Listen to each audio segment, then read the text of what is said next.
Hello everyone, good morning, welcome back to my channel again. It's me Arya Gurung. फेरि पनि आइसके हजुरहरुको सामु नयाँ भिडियो एन्ड भ्लग लिएर। के छ तपाईहरुको हाल खबर? आई होप सन्चै हुनुहुन्छ होला भन्ने लागेको छ। आज चाहिँ मार्च 8 यानी कि महिला दिवस। सबैजनालाई महिला दिवस यानी कि नारी दिवसको सबैजनालाई धेरै धेरै शुभकामना है। अब हामी नारी भएपछि एउटा हक अधिकार हुन्छ हैन। हक अधिकार हामीले नि पाउनु पर्छ, पुरुष सरह हामी पनि जिउन पाउनु पर्छ। साथै महिलाहरू स्वतन्त्र होस्, महिलाहरू पनि पुरुष सरह गनिउन् भनेर चाहिँ हामीले आजको दिवसलाई चाहिँ मनाउँदै आइरहेको छ। अनि हामी भित्र रहेका विभिन्न प्रतिभाहरूलाई पनि बाहिर प्रस्फुटन गर्न सकौं भन्ने कुराहरूलाई चाहिँ मध्यनजर गर्दै आजको दिनलाई चाहिँ महिला दिवसको रूपमा मान्दै आइरहेको छ। साथै महिला दिवसको अवसरमा हामी पनि गाउँपालिकाद्वारा आयोजित विभिन्न कार्यक्रमहरू छन्, ती कार्यक्रमहरूमा सहभागी हुनका लागि जाँदैछौँ। सो लेट्स सी आजको कार्यक्रम कस्तो हुन्छ, आजको दिन कस्तो हुन्छ। साथै मौसम भन्ने हो भने चाहिँ साथीहरू हेर्न सक्नुहुन्छ है, एकदम धुम्म छ। फागुन महिनाको चाहिँ एकदम अहिले फागुन महिनामा चाहिँ यो हाम्रोतिर चाहिँ एकदम धुम्म छ। पानी पर्ने अवस्था मात्रै, पानी नि परिहाल्न सक्दैन, घाम नि लाग्दैन। यस्तै चाहिँ साथीहरू भन्दै आजको दिनको भ्लग चाहिँ कस्तो हुन्छ भिडियोलाई अन्त्यसम्म हेरेर साथ दिनु होला। ओके गाइज, हामी चाहिँ एकदम जाडो भएर तातो ज्याकेट लगाएर है सबैजना यहाँ भेला भयो। यहाँ छ मेरो छोरी, अनि यहाँ दिदी छ्यामा, यहाँ पनि दिदी छ्यामाहरू सबैजना आमा छोरी उत्रै छु। यहाँ आमा छोरी साइनोले चाहिँ आमा छोरी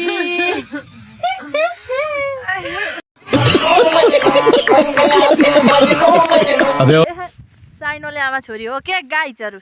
अब चाहिँ हामी लाग्यो, चिचीलाई एकदम जाडो छ है। वहीँ गएर अब के छ कार्यक्रमहरू हामी जाँदा त सायद आधा सर कार्यक्रम चाहिँ सकिसक्छ होला, तर पनि हामी चाहिँ लाग्यो है। अब वहीँ गएर पनि भिडियो लिन्छु लगाइ साडी लगाइएछ, फरक हिँड्नु आउँदैन होइन। अनि अब पर पुगेपछि ला मात्रै भिडियो बनाउने। गाइस, हामी चाहिँ नारी दिवस मनाउनु गएको है सबैजना यस्तरी ग्रुप पुर्याएर। अनि हामी चाहिँ अब गाउँपालिका पुग्नु आँट्यौँ। भ्लग चाहिँ आज निकै छोटो होला जस्तो छ। अब उहाँ गएर के प्रोग्रामहरू छ, सायद प्रोग्राम आधौधी सके जस्तो छ। ए यता आउनु, यता यहाँ चाहिँ गेमहरू सुरु हुँदै रहेछ।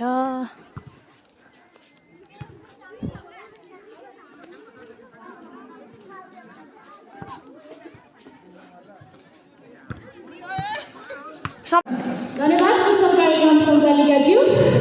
आजको सभापति महोदय प्रमुख अतिथिज्यू, अतिथिज्यूहरू। गाइस, यहाँ चाहिँ पक्षता कलर सुरु भइसकेको छ। फर्स्ट कलर हुनुहुन्छ हाम्रो बहिनी विनिता तामाङ। आदरणीय मण्डलज्यूहरू लगायत यस चिचिला गाउँपालिकाको हलभित्र आसन ग्रहण गर्नुभएका सम्पूर्ण महानुभावहरूमा म विनिता तामाङको तर्फबाट हार्दिक न्यानो अभिवादन। आज विशेष गरी मार्च 8 115 अन्तर्राष्ट्रिय नारी दिवसको अवसरमा यहाँ चिचिला गाउँपालिकाद्वारा आयोजित महिला अधिकार र सशक्तिकरण शीर्षक वक्तृत्व कला प्रतियोगितामा मैले पनि आफ्ना केही भनाइहरू राख्ने सुनौलो प्राप्तिका निम्ति आयोजक टिमप्रति हार्दिक आभार प्रकट गर्न चाहन्छु। सभापति महोदय, अब म आफ्नो भनाइहरू राख्ने अनुमति चाहन्छु। सर्वप्रथम त म महिला अधिकार र सशक्तिकरणको परिचय दिन चाहन्छु। शिक्षा, स्वास्थ्य, रोजगार, सुरक्षा, राजनीतिक अधिकार जस्ता सम्पूर्ण अधिकारहरू जुन चाहिँ महिलाले पाउने अधिकार हुन्छ, ती अधिकारहरूलाई नै महिला अधिकार भनिन्छ। महिला अधिकार प्राप्तिको निम्ति सशक्तिकरणको एकदमै ठुलो भूमिका रहेको हुन्छ। महिला अधिकारले चाहिँ महिलाले आफ्नो जीवनमा निर्णय गर्न सक्ने क्षमता प्रदान गर्नको लागि चाहिँ स्वतन्त्रता, आत्मनिर्भरता र एउटा दृष्टिकोणमा चाहिँ समानता ल्याउँदछ। र सशक्तिकरण भनेको चाहिँ महिलाहरूको लागि आत्मविश्वास होइन, समान अवसर, राजनीतिक र आर्थिक क्षेत्रमा चाहिँ आर्थिक हकहरू चाहिँ प्रदान गर्ने एउटा माध्यमको रूपमा चाहिँ हामीले सशक्तिकरणलाई लिन सक्दछौँ। सशक्तिकरणको माध्यमबाट हाम्रो समाजमा भएको यो रीतिवादी परम्परालाई हटाएर हाम्रो समाजलाई सकारात्मक दिशातर्फ डोर्याउने मार्गनिर्देशन गर्ने कुरालाई चाहिँ सशक्तिकरणले हामीलाई सहयोग गर्दछ।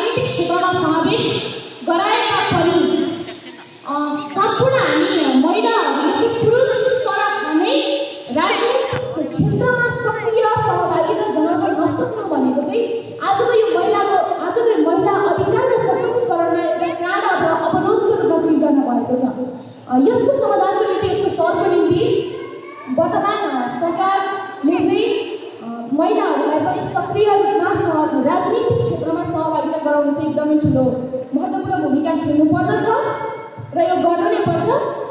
सभापति महोदय, त्यसै गरी वर्तमान समयमा महिलाहरू राजनीतिक क्षेत्रमा चाहिँ अलिकति पछाडि परेको देखिन्छ, तर अन्य कुनै क्षेत्रमा चाहिँ महिलाहरू अलिकति अग्रसरता नै पाएको हामीले अग्रसरता नै रहेको हामी सबैलाई पनि थाहा छ।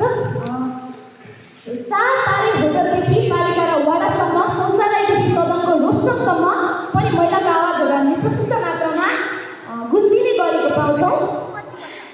सभापति महोदय, एउटा आमा सक्षम र आत्मनिर्भर स्वावलम्बी भएमा मात्र उसको सन्तान शिक्षित विकसित हुन्छ। तसर्थ यस नेपालको प्रत्येक स्थानीय तहको प्रत्येक 100% महिलाहरूलाई हामी महिलाहरूलाई चाहिँ शिक्षाको मूल धारमा पहुँच दिलाउनको निम्ति चाहिँ प्रत्येक स्थानीय तहमा विद्यालयहरू खोल्नु पर्यो र त्यो विद्यालयहरू खोल्नको निम्ति विभिन्न सरकारी तथा गैर सरकारी निकायहरूले चाहिँ महिलाको क्षमताको हामी महिलाहरूको विकास र सशक्तिकरण गर्नको निम्ति हामी महिलाहरूमा चाहिँ लगानी गर्नु पर्यो। विभिन्न महिला लक्षित कार्यक्रमहरू सञ्चालन गर्नुपर्छ र यस सिलसिला गाउँपालिकाले पनि प्रत्येक वर्ष यस्तै महिला लक्षित कार्यक्रमहरू सञ्चालन गरिराखेको छ। फर इक्जाम्पल, उदाहरणको लागि अहिले भइरहेको वक्तृत्व कला पनि यस सिलसिला गाउँपालिकाले महिला लक्षित कार्यक्रम अन्तर्गत एउटा कार्यक्रम गरेको छ। सभापति महोदय, अन्त्यमा म के भन्न चाहन्छु भने यस सिलसिला गाउँपालिकाले पनि विभिन्न विद्यालयमा गएर बाल विवाह त्यसै गरी विशेष गरी छात्राहरूलाई प्रोत्साहन स्वरूप उनीहरूको शिक्षालाई अगाडि बढाउनको निम्ति विशेष छात्रवृत्तिहरू पनि प्रदान गरिराखेको हामी सबैलाई थाहा छ।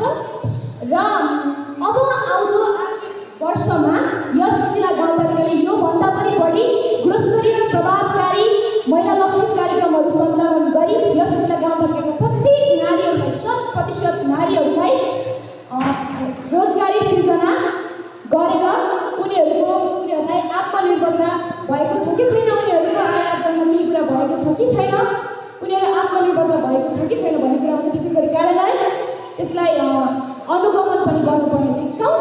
यति भन्दै मेरो आफ्नो भनाइ यही अन्त्य गर्छु। त्यसै गरी आफ्नो प्रस्तुति सहित स्टेजमा आइदिनुको लागि सन्तमाया गुरुङलाई हार्दिक धन्यवाद। औँला नछेक्नु।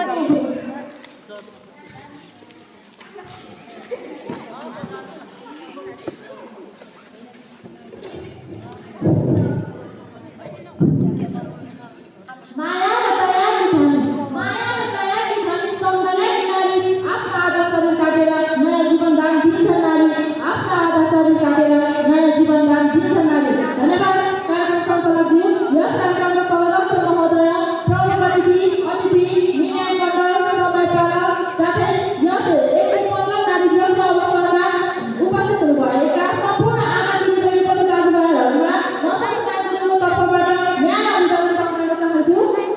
आगामी दिदीहरूलाई यसरी साथ 11 मई 24 गते यानि कि मार्च 8 दिन नारी दिवसको अवसरमा विभिन्न मनोरञ्जनात्मक क्रियाकलापहरू सहित प्रतियोगिताको आयोजना गरी मलाई पनि आफ्ना केही 2 शब्दहरू भन्न अवसर दिनुभएकोमा आयोजक सिलसिला गाउँपालिका सदस्यलाई आभार प्रकट गर्दछु।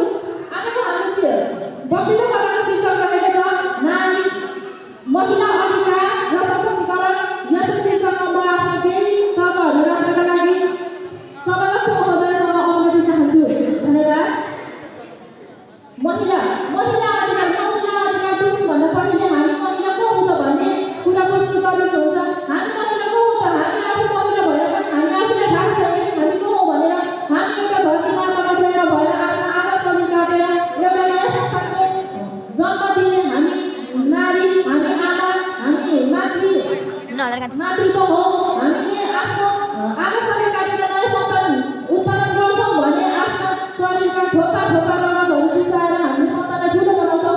त्यसरी नारीको लागि पाइने अधिकार त्यस नारीलाई समाजमा समग्रपूर्वक गर्न पाउने अधिकारलाई महिला अधिकार भनिन्छ। महिलाहरू अहिलेको नयाँ जेनेरेसनमा आएर पनि महिलाहरू निकै पिछडिएका पाइन्छन्। हामीले संविधानले विभिन्न महिला अधिकार समस्या विभिन्न नियम कानुनहरू बनाएर पनि हामी महिलाहरूको अधिकारहरू मात्र सीमित भएको हामीले धेरै पाएका छौँ। अहिलेको जेनेरेसनमा आएर थोरै मात्रामा महिलाहरू अगाडि बढिरहेका विगतमा 2047को संविधान अनुसार कुनै पनि पुरुषले महिलालाई कुनै पनि प्रकारको भेदभावपूर्ण व्यवहार गर्न नपाउने र कुनै पनि महिला 25 वर्षसम्म अविवाहित रहन्छन् भने उनीहरूले पनि पुरुषले सरह आधा हिस्सा चाहिँ सम्पत्ति प्राप्त गर्न पाउने अधिकार संविधानले बनाएको छ। त्यसैगरी विगतमा 2063को संविधानले महिलाको अधिकारलाई मध्यनजर गर्दै महिलाहरू कुनै पनि कुरामा नपिछडियोस् भनेर पुरुषको र सम्पत्तिको आधा हिस्सा चाहिँ महिलाले पनि प्राप्त गर्न पाउने र कुनै पनि महिलाले आफ्नो श्रीमानसँग आफूले सँगै विच्छेद गर्न खोजिन् भने उनीहरूले श्रीमानतर्फको 50% सम्पत्ति आफ्नो आफूले पाउने अधिकारहरू जारी गरिएको छ। त्यसै गरी अहिलेको संविधानले चाहिँ महिलाको लागि भनेर 33% कोटामा छुट्याइएको छ।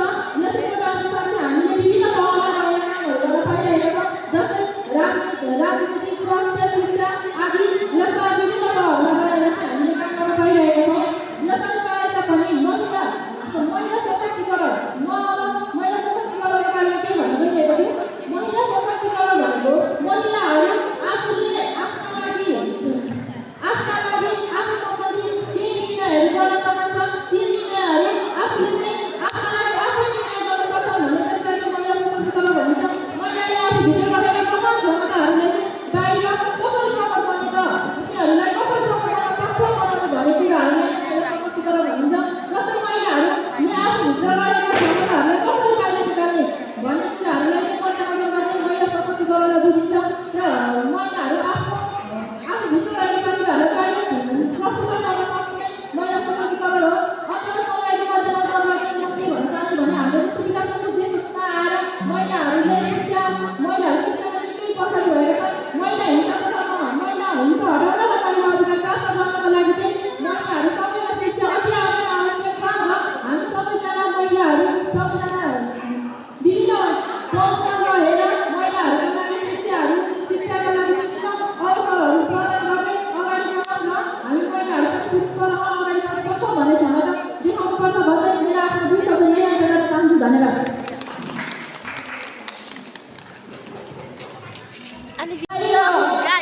मेरो साथी है यहाँनिर आवाज ठुलो ठुलो केही पनि सुनिरहेको छैन। आज चाहिँ मैले भ्लगहरू एउटै बनाउन पाइरहेको छैन।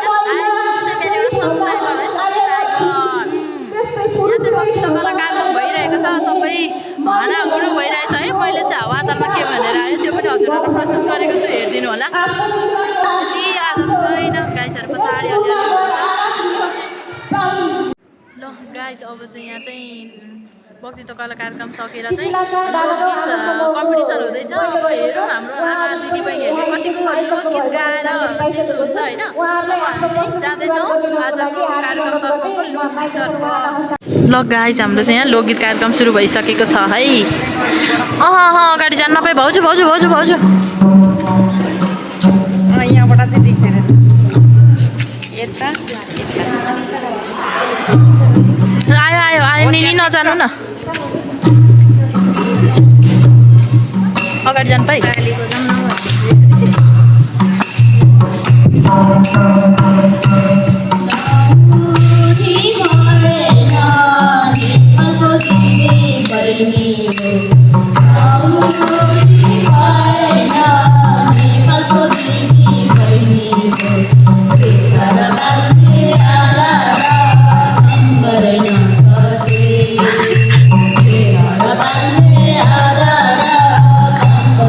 मिली गरौँ न, अलि त जान्छु नि म।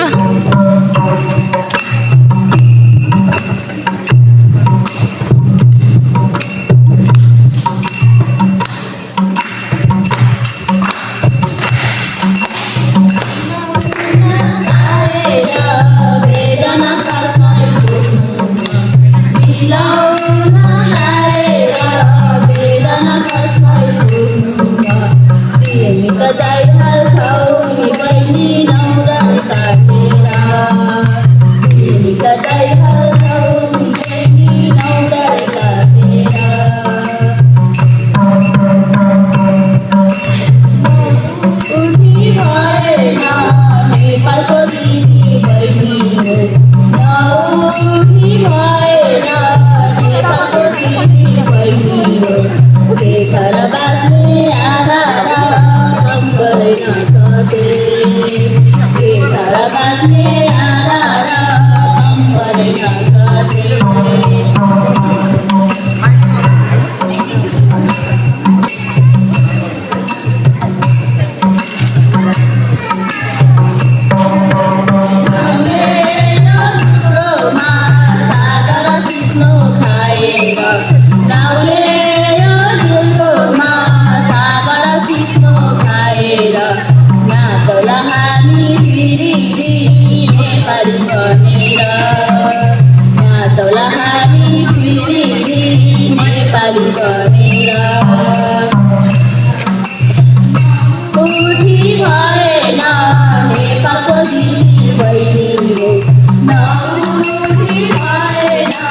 ओहो सरी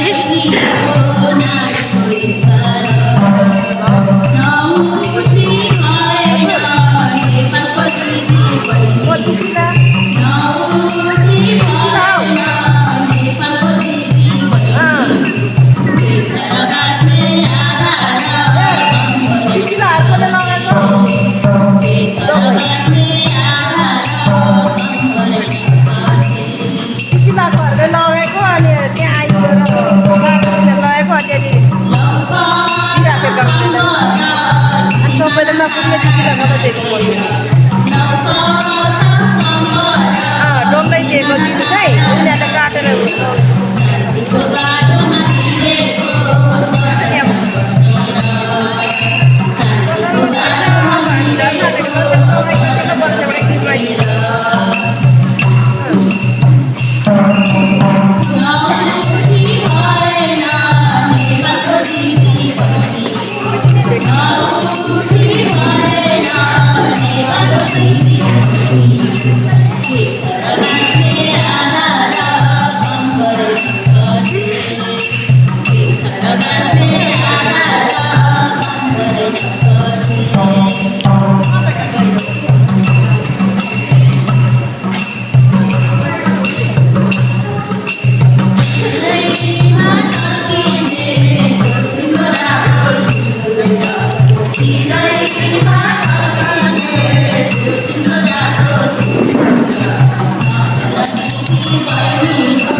सरप्राइज भइदियो कि सबै यो भिडियो हेर्दाखेरि यो कसरी हेर्दाखेरि मलाई त्यस्तो लाग्यो कि आमा म यहाँ म हलमै छुइनँ कुनै एउटा बिहे कार्यमा अथवा कुनै नाचमा गइरहेको छु जस्तो लाग्यो कि बेस्ट अफ लक डाँडा गाउँदै हाम्रो गाई अब चाहिँ आउँदैछ हाम्रो धजे टिमको बेजोड प्रस्तुति हेर्न सक्नुहुनेछ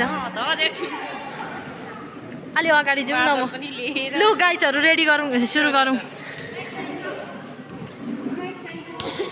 ए फेरि शर्मा मिस यहाँ आउनु न माइक समाइदिनु न त्यहाँ कि तपाईँहरू आफै समाउनु आफै समाउने समाउनु दिदी जानु न यो भिडियो गर्नु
बिसुन सुक्यो घामले सुन मायाला बिसुन सुक्यो घामले सुन मायाला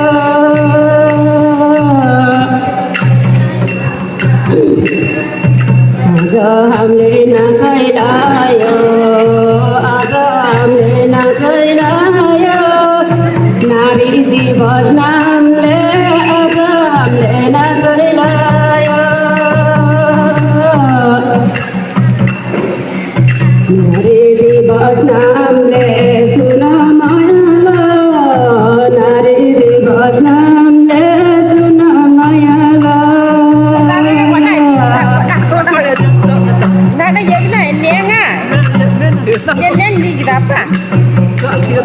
धन्यवाद गाइज अब चाहिँ रात परिसक्यो हाम्रो चाहिँ डान्स कार्यक्रम भर्खर सुरु हुँदैछ सबैजना डान्स गर्न रेडी अब चाहिँ म देखाउन गइरहेको छु हाम्रो नारीहरूको डान्स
अब चाहिँ हाम्रो जति तर्खरमा तर अझै हाम्रो एउटा पुरस्कार आउन बाँकी नै छ त्यसैले अब हामी चाहिँ अझै एउटा डान्स हेर्ने प्रयत्न गर्नेछौँ अब एउटा लोकगीतको पुरस्कार बनाएको आइसकेको छ है गाइजहरू सो गाइज हामी चाहिँ अब कार्यक्रमहरू सबै अन्त्य गरेर पुरस्कार लिएर चाहिँ एकदम राति भइसक्यो है रातको कति भइसक्यो अहिले 8 बज्न आँटिसक्यो अनि हामी चाहिँ अब घर गएको अनि टक्क भोक लाग्यो सबैजनालाई यहाँ भुँडीमा मुसा कुद्यो अनि त्यसपछि अब चाहिँ हामी चाहिँ खाजा खाने भन्दै आजको भिडियो पनि अब लामो भइसक्यो भन्दै आजको भिडियो चाहिँ यहाँ अन्त गर्न चाहन्छु do not forget like share and subscribe bye bye साथीहरू लभ यु अल